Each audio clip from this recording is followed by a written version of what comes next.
दोस्तों को प्रणाम। ओम नमः शिवाय। आज एस्ट्रोलॉजी सीखने का हमारा दूसरा लेक्चर है। तो इसमें हम देखेंगे कि ये राशियां क्या होती है, इनकी क्या इम्पोर्टेंस होती है, कौन कौन सी राशि होती है और इन राशियों का प्रैक्टिकल यूज कैसे होता है। किसी की कुंडली देखने में प्रैक्टिकली आप इनका यूज कैसे कर सकते हैं, तो इस बारे में आज हम इस वीडियो के अंदर बात करेंगे।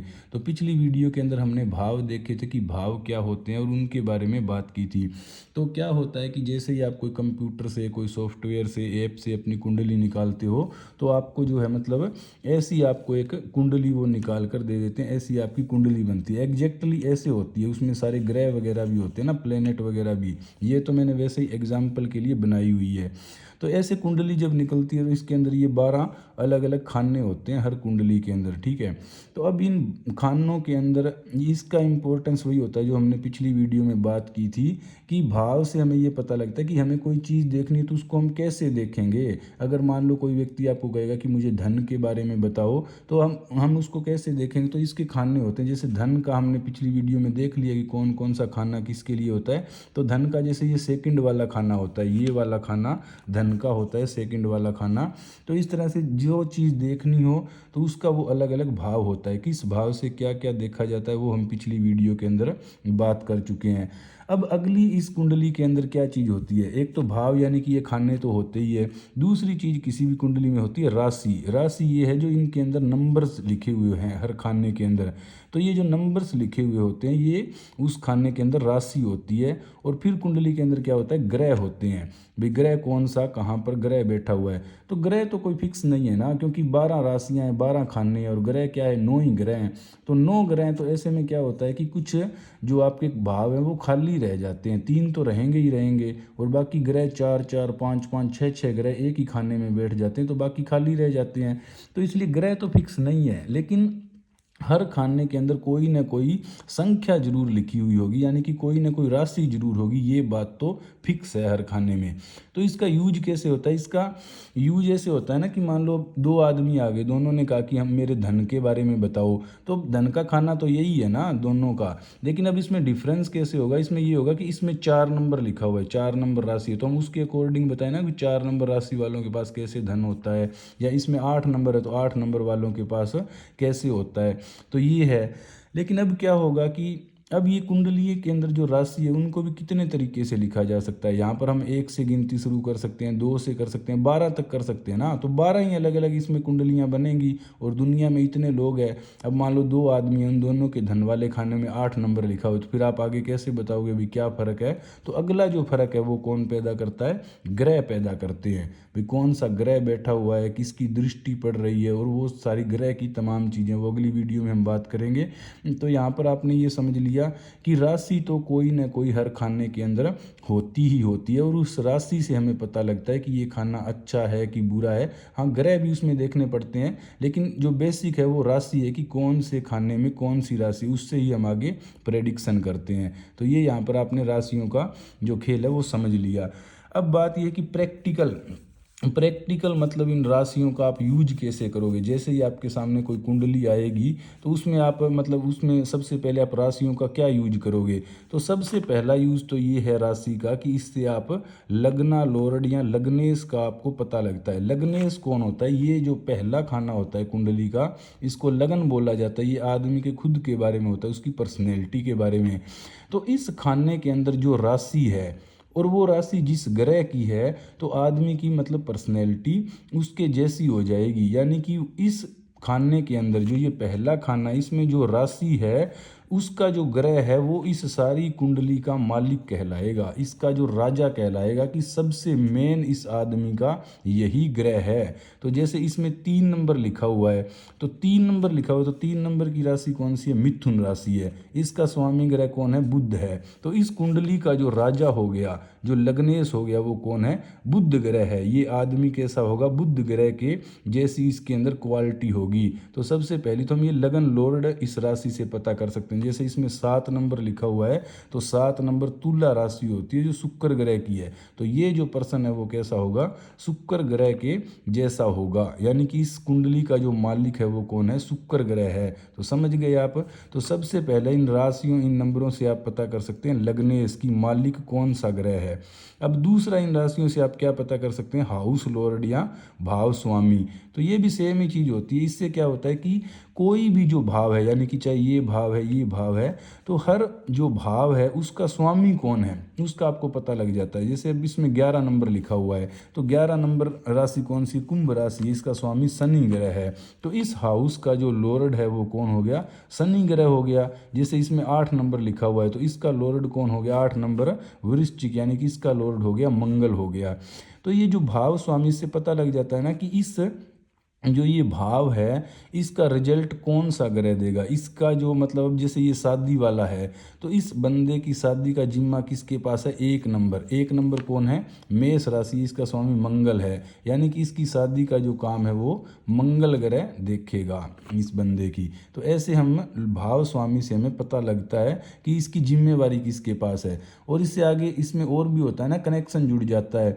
जैसे अब ये इसमें 3 नंबर है, ये खाली है, तो इस भाव का जो स्वामी है वो कौन हो गया, बुध ग्रह हो गया। अब बुध ग्रह कहाँ बैठा है, बुध ग्रह बैठा है यहाँ पर। तो इससे क्या हो गया कि इस चीज़ का कनेक्शन इसके साथ जुड़ गया। तो हमें ये जानने में मदद मिलती है कि भाव का जो स्वामी है वो कौन है और वो स्वामी कहाँ बैठा है, तो उसने कहाँ से कनेक्शन जोड़ा है। तो ये चीज़ भी हमें इन राशियों से पता लगती है। तो एक लग्नेश का पता लगता है, एक भाव स्वामी का पता लगता है, और फिर अगला राशियों से पता लगता है कि जो ग्रह इनके अंदर बैठे हैं इन राशियों के अंदर, तो ग्रह जिस राशि में बैठे हैं वो उच्च राशि में है कि नीच राशि में है कि मित्र में है कि शत्रु में है। इसी से पता लगेगा ना कि वो ग्रह जो है वो अपना रिजल्ट मतलब कैसे देगा। तो वो भी राशियों से पता लगेगा ना कि बृहस्पति जो है भाई वो कौन सी राशि के अंदर है। अब मान लो कि 2 आदमी हैं, अब 2 आदमियों को दोनों की बृहस्पति मतलब इसी खाने में बैठे हैं, 2 लोगों की कुंडली है, दोनों में बृहस्पति जो है वो इस 4th हाउस में, चौथे भाव के अंदर बृहस्पति ग्रह बैठे हैं। लेकिन किसका बृहस्पति अच्छा रिजल्ट देगा, किसका बृहस्पति खराब रिजल्ट देगा, तो ये किससे डिसाइड होगा, ये डिसाइड होगा कि बृहस्पति कौन सी राशि के अंदर बैठा हुआ है। तो इसमें क्या होता है कि इनकी एक तो ऊंच नीच की राशि होती है। जैसे 12 राशियां हैं ना, तो उनमें से एक राशि ऐसी है जिसमें बृहस्पति ग्रह सबसे अच्छा रिजल्ट देता है, एक ऐसी होगी जिसमें बृहस्पति ग्रह सबसे खराब रिजल्ट देगा। तो ये सभी ग्रहों की ऊंच नीच की राशियां होती है, वो हम आगे पढ़ेंगे कि कौन से में उच्च होता है, नीच, मित्र, शत्रु। लेकिन राशियों से हम ये पता लगा सकते हैं ना कि ग्रह कौन सी राशि में बैठा है, तो उससे उस ग्रह का रिजल्ट कैसा होगा ये उससे पता लगता है। अपने मित्र की राशि में बैठा है कि अपने शत्रु की राशि में बैठा है, तो उसके अकॉर्डिंग ही जो ग्रह वो रिजल्ट देता है। तो आप समझ गए कि राशियों से हम 3 चीज़ों का पता लगा सकते हैं। लग्नेश का हमें पता लगता है, और जो हाउस लॉर्ड है, भाव के स्वामी है, वो कौन है उनका हमें राशियों से पता लगता है। और ऊंच नीच ग्रह मतलब कौन सी राशि में बैठे हैं, मित्र में है कि शत्रु में है, वो भी हमें राशियों से पता लगता है। तो इन तीनों चीज़ों का पता लगाने के लिए आपको क्या पता होना चाहिए, आपको सिर्फ ये पता होना चाहिए कि कौन से नंबर पर कौन सी राशि है और उस राशि का जो स्वामी ग्रह है वो कौन सा है। तो ये मैंने यहाँ लिस्ट बना दी, हिंदी में लिख दिया, इंग्लिश में भी लिख दिया, 12 राशियाँ और उनके जो ये सारे स्वामी हैं वो मैंने लिख दिए। तो अब ये जो 3 काम है ये क्या हो सकते हैं, इन राशियों से हम इतना मतलब हम इनको याद कर लें, इनको याद ही करना पड़ेगा शुरू में। तो जब याद कर लेंगे तो इन तीनों चीज़ों का हमें पता लगेगा, और उससे हमें आगे कुंडली को हम देखेंगे। ग्रह को हम मिक्स कर देंगे तो फिर हम कुंडली देखना सीख जाएंगे। अब चौथा क्या होता है, राशियों की अपनी विशेषताएं भी होती है। तो अपनी जो राशियों की विशेषता है ना, उनके अकॉर्डिंग भी हम बहुत कुछ चीज़ें प्रेडिक्ट कर सकते हैं। मतलब अब अगर हमें ग्रहों का ना पता हो ना, सिर्फ राशियों का पता हो, भाई ये इसमें जैसे हमें राशियों का पता है, तो इससे भी हम बहुत सी चीज़ें प्रेडिक्ट कर सकते हैं। हमें एक एक राशि के स्वभाव को जानना पड़ेगा। वैसे तो जो राशि जिस ग्रह से रिलेटेड होती है वैसा ही उस राशि का नेचर हो जाता है, लेकिन फिर भी उनमें अलग अलग चीज़ें होती है। जैसे अब यहाँ 7 नंबर राशि है, तो 7 नंबर शुक्र ग्रह का है, लग्जरी चीज़ों को रिप्रेजेंट करता है। तो ये आदमी कैसा होगा, लग्जरी पसंद इसका नेचर होगा। अब इसके शादी वाले खाने में 1 नंबर की राशि आ गई, तो इसका जो पार्टनर होगा वो कैसा होगा, 1 नंबर, यानी कि मेष जो तेज तर्रार राशि है, एक तेज तर्रार राशि है ना मेष, तो उसका पार्टनर है जो वो तेज तरार होगा। यहाँ पर 11 नंबर लिखा हुआ है, तो पढ़ाई लिखाई संतान के मामले में ये आदमी कैसा होगा, तो 11 नंबर जो कुंभ राशि है वो शनि की है, तो वो आदमी शांत होगा, गंभीर होगा, यानी कि लाइफ के इस पार्ट में वो शांत होगा, गंभीर होगा। ये 9 नंबर गुरु की राशि है, तो इस मामले में क्या होगा कि इस चीज़ का आदमी को ज्ञान होगा अपने जीवन में इस भाव का। जैसे ये 5 नंबर यहाँ पर राशि लिखी हुई है। तो 5 नंबर राशि सूर्य की है, पराक्रम की राशि है सिंह राशि। तो इस क्षेत्र में जिस खाने में 5 नंबर लिखा हुआ है तो उस क्षेत्र में आदमी जो है वो पराक्रमी होगा। तो ऐसे मतलब इन राशियों की अनेक विशेषताएं होती है। डीप डाउन में जाकर इनकी हम बाद में दोबारा स्टडी करेंगे एक एक राशि की विशेषता की। तो उससे हम काफ़ी चीज़ें हम निकाल सकते हैं कि राशियों का तत्व कौन सा है। फायर एलिमेंट है, कोई जल एलिमेंट वाली राशि है वो थोड़ी शांत होगी, फायर एलिमेंट वाली राशियाँ उग्र होगी। तो ये चर राशि है कि दवी स्वभाव राशि है। तो ऐसे हम राशियों के तत्व और उनके बारे में काफ़ी जानकारियाँ जुटा सकते हैं। लेकिन वो तो एक अलग बात होगी, वो हम देख लेंगे, वो ज़्यादा डिटेल में जानने की बात है। लेकिन मोटा मोटा आप कुंडली देखना शुरू में सीखोगे तो क्या है कि इनको याद करने मात्र से कि 12 में कौन सी है, उनसे आप इन 3 चीज़ों का पता तो लगा ही सकते हैं ना। जो मेन 3 चीज़ें उनका तो आप पता लगा सकते हैं। और ये भी अगर आप राशियों की विशेषता देखोगे तो आप और भी अच्छे से प्रेडिक्ट और छोटी छोटी जो बारीक डिटेल है वो भी निकाल सकते हैं। जैसे 6 नंबर राशि है ये, तो 6 नंबर राशि कौन सी? कन्या राशि होती है बुध ग्रह की। अब कन्या राशि क्या है कि ये खतरे की घंटी होती है कन्या राशि। तो जिस भी खाने में कन्या राशि जाएगी वहाँ पर आदमी को क्या होगा, एक वो खतरे में रहेगा, एक रेड अलर्ट उसमें हमेशा ही उस चीज़ में रहेगा। तो इस तरह से हम इन राशियों की विशेषताओं से मतलब छोटी छोटी जो डिटेल है वो जान सकते हैं। तो अब आपको ये 12 राशियाँ याद करनी है। इन 12 राशियों को याद करने का भी एक ज्योतिष में तरीका होता है, कहानी बताई जाती है। तो ग्रहों का जो मंत्रिमंडल है और वो सब, तो वो मैं आपको बता देता हूँ। उससे क्या है कि आपको इनको याद करने में आसानी रहेगी। और जब आप उस चीज़ को समझ लोगे ना तो उससे आपको ग्रहों की और राशियों का नेचर भी आपको काफ़ी हद तक समझ में आ जाएगी। तो अब देखते हैं इनको लोग सीखते कैसे हैं, इन राशियों को याद करना कैसे सीखते हैं। ठीक है, तो उसके लिए ये यहाँ पर मैंने चार्ट बना रखा है। तो ये कहानी है, इसको कहानी के अकॉर्डिंग जैसा लोग बताते हैं वैसे ही हम देखेंगे। तो पहले ये थोड़ा सा देख लीजिए कि 12 राशियाँ होती है और 9 ग्रह होते हैं। तो उनमें से जो राहु और केतु ग्रह है ना, उनकी तो कोई अपनी राशि होती नहीं है। तो बाकी बच गए 7 ग्रह। तो जो 7 ग्रह बच गए उनमें से सूर्य की एक ही राशि होती है सिंह राशि, और चंद्रमा की एक ही राशि होती है कर्क राशि। और बाकी अब जो 5 ग्रह बच गए ना, सूर्य और चंद्रमा तो वैसे प्लेनेट नहीं है ना सौर मंडल में। ये तो मतलब सूर्य तो सूर्य हो गया, चंद्रमा अलग हो गया, उपग्रह हो गया। तो ग्रह तो यही है ना 5। तो इन पांचों ग्रहों की 2 राशियां होती है, मेष वृश्चिक, ये मतलब इस तरह से। और सूर्य और चंद्रमा की एक एक राशि होती है। तो ये आपने समझ लिया कि किसकी कितनी राशियां होती है। अब ये कहानी कैसे बताई जाती है कि जैसे कि ये सौर मंडल हमारा है, तो सौर मंडल में सूर्य क्या है, सौर मंडल का सेंटर है ना। तो सूर्य को राजा माना जाता है ज्योतिष में कि ये राजा ग्रह है सूर्य।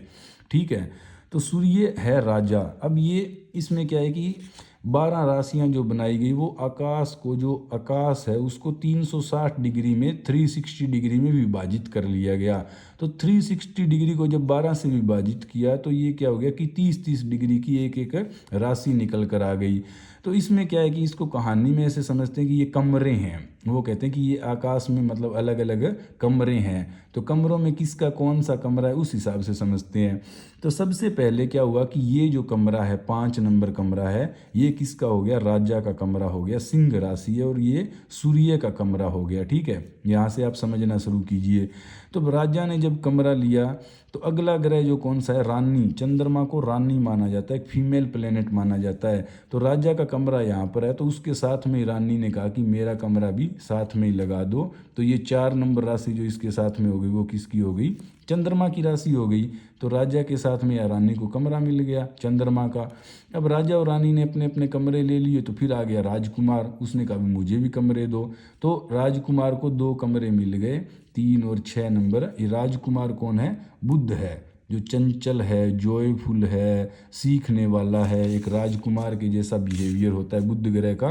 तो बुध ग्रह ने क्या किया, राजा और रानी के साथ में ही अपने कमरे ले लिए। तो 5 और 4 नंबर ये इनकी राशियाँ, और बुध ने 3 और 6 नंबर के कमरे बुध ने ले लिए। तो अब उसके बाद में क्या हुआ कि महल के अंदर जो दासियां भी रहती हैं ना, जो औरतें वगैरह फीमेल जैसे रहती थी पहले महल के अंदर, तो इन्होंने अपने अपने कमरे ले लिए। तो उन दासियों ने कहा भाई अब हमें भी कमरे दो। तो दासियों को जो कमरे मिले वो शुक्र ग्रह है। तो शुक्र ग्रह को आगे ये 2 कमरे मिल गए शुक्र प्लेनेट को, इसको ये शुक्र हो गया, और ऊपर से ये वृषभ वाला ये शुक्र हो गया, 2 कमरे मिल गए। तो इनको आप दासियां भी मान सकते हैं, वैसे इसको फाइनेंस मिनिस्टर भी कह सकते हैं, कैबिनेट जो है ग्रहों का उसमें, क्योंकि शुक्र ग्रह रुपयों पैसों से संबंधित भी है ना। तो आप ये मान सकते हैं कि ये फाइनेंस मिनिस्टर को भी ये 2 कमरे मिल गए, 2 राशियां मिल गई। और यहाँ आप ऐसा मान सकते हैं कि जो दासियां हैं, जो फीमेल है महल में रहने वाली, उनको भी राजा रानी और राजकुमार के बारे में उनको जगह मिल गई। तो उसके बाद में भाई और कमरे थे, तो और लोग आए, उन्होंने कहा भाई हमें भी दो।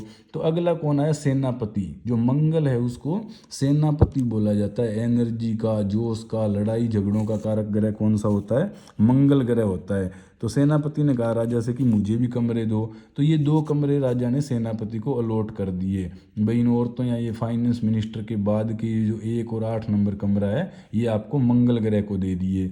तो उसके बाद में अब कौन बच गए, बृहस्पति। बृहस्पति को बोला जाता है मंत्री भी बोला जाता है। जुपिटर जो प्लेनेट है कि ये राजा का जो है मंत्री है, राजा को राय राय देने में और जो ज्ञान है वो किसके पास है, जुपिटर के पास है। तो जुपिटर ने कहा भी मुझे भी 2 कमरे। तो फिर मंगल के बाद में अगले जो कमरे बचे हुए थे, तो एक कमरा इधर जुपिटर को मिल गया 12 नंबर, और एक ये मतलब 9 नंबर, ये दोनों जुपिटर को मिल गए। अब बच गए 2 कमरे।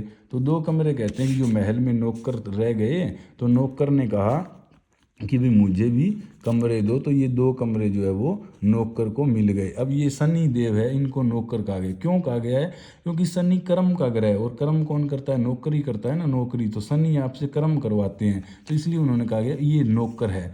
लेकिन अब क्योंकि मेरी खुद की जो लगन लॉर्ड है वो शनि है, तो मैं ये नौकर वाली बात मुझे ज़्यादा अच्छी नहीं लगती। तो नौकर की जगह हम ये कह सकते हैं कि शनि क्या है, न्यायाधीश है। अब जो कैबिनेट होगा और जो राज का जो उसमें न्यायाधीश भी तो चाहिए ना, जज भी तो चाहिए कोई। तो नौकर की वजह शनि को यहाँ पर जज, न्यायाधिकारी या दंडाधिकारी कहना जरूरी है, क्योंकि शनि आपको दंड देते हैं। आपके कर्मों का रिजल्ट आपको देने वाले कौन है, शनि है, आपसे कर्म करवाते हैं। तो इसलिए शनि को मैं तो जज ही ज़्यादा मानता हूँ, न्यायाधीश मानता हूँ। हर चीज़ आपके कर्म का हिसाब कौन करेगा, शनि करेगा जब उसकी दशा आएगी। तो इस तरह से इसको आपने मंत्रिमंडल को भी समझ लिया, और इनकी राशियों को आपको ऐसे याद करने में आसानी होगी। इसको आप देखोगे तो आपको ये याद हो जाएगी। और साथ में आपने इनके करेक्टर भी आपको कुछ कुछ पता लग गए ना। जैसे कि बुध तो राजकुमार है, चंचल जॉयफुल है, चंद्रमा फीमेल प्लेनेट है, सूर्य राजा है, तो मतलब इसका पराक्रम अलग है। मंगल झगड़ालू सेनापति टाइप का मंगल हो गया। जुपिटर ज्ञान वाला ग्रह हो गया। शनि कर्म वाला ग्रह हो गया, न्याय का देवता हो गया। शुक्र जो है वो फीमेल का, पैसों का कारक हो गया। तो अब आपको कुछ कुछ प्लेनेट भी समझ आ गए कि कौन कैसा होता है। और जो प्लेनेट की जो राशियां होती है ना, वो राशियां भी उसके अकॉर्डिंग ही होती है। तो कुछ आपको राशियों के भी करेक्टर इससे समझ आ जाएंगे। तो अब आपने ये सारी राशियां समझ ली, इसको आप ऐसे याद कर सकते हैं। अब क्या होता है कि ये जितनी भी राशियां हैं उसमें से एक राशि को मेन माना जाता है। जैसे मंगल की 2 राशियां हैं, तो अब मंगल ग्रह इनमें से इस मतलब एक राशि में और भी ज़्यादा कंफर्टेबल होता है ना मंगल, कि जैसे आपके पास 2 कमरे, एक कमरे में आपको बहुत ज़्यादा अच्छा लगता है, एक में आपको थोड़ा कम अच्छा लगता है। तो जो मेन राशि किसी भी ग्रह की है, मेन जो कमरा है, उसको मूल त्रिकोण राशि कहते हैं, कि इसमें ये सबसे अच्छा रिजल्ट देता है। तो मंगल की जो मूल त्रिकोण राशि है वो कौन सी है, मेष है, वृश्चिक नहीं है। मेष में मंगल सबसे ज़्यादा इफेक्टिव होता है।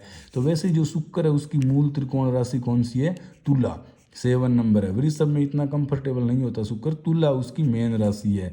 तो ऐसे बुध की मूल त्रिकोण राशि कौन सी है, कन्या राशि जो है वो बुध की मूल त्रिकोण राशि है। मिथुन में इतना कंफर्टेबल नहीं होता। वैसे जो बृहस्पति ग्रह है उसकी मूल त्रिकोण राशि है वो कौन सी है, धनु राशि है। और शनि है जो उसकी मूल त्रिकोण राशि है वो कुंभ है। मकर में इतना नहीं होता, कुंभ में ज़्यादा शनि जो है वो कंफर्टेबल होता है। और सूर्य और चंद्रमा की तो एक एक ही राशि है। तो अब आप ये राशियाँ समझ गए, इनका यूज कैसे करना है, लग्नेश निकालने के लिए, भाव का स्वामी पता करने के लिए। और फिर कोई ग्रह कोई भी बैठा होगा तो वो किसी नंबर की गिनती में तो होगा ना, तो उस नंबर की गिनती में वो अच्छा है कि बुरा, यानी कि उच्च का है, नीच का है, या मित्र की राशि का है, या शत्रु में है, या खुद की राशि में है। तो ये पता लगाने के लिए भी इन राशियों की इम्पोर्टेंस होती है। और जो अलग विशेषताएं हैं वो फिर हम कभी किसी वीडियो में बात करेंगे। तो उम्मीद है आपको आज ये राशि का कॉन्सेप्ट समझ में आया है, इसका यूज कैसे करना है वो भी आपको समझ में आ गया होगा। अगली वीडियो में हम बात करेंगे ग्रहों की करेक्टरिस्टिक और उनके बारे में। ओम नमः शिवाय।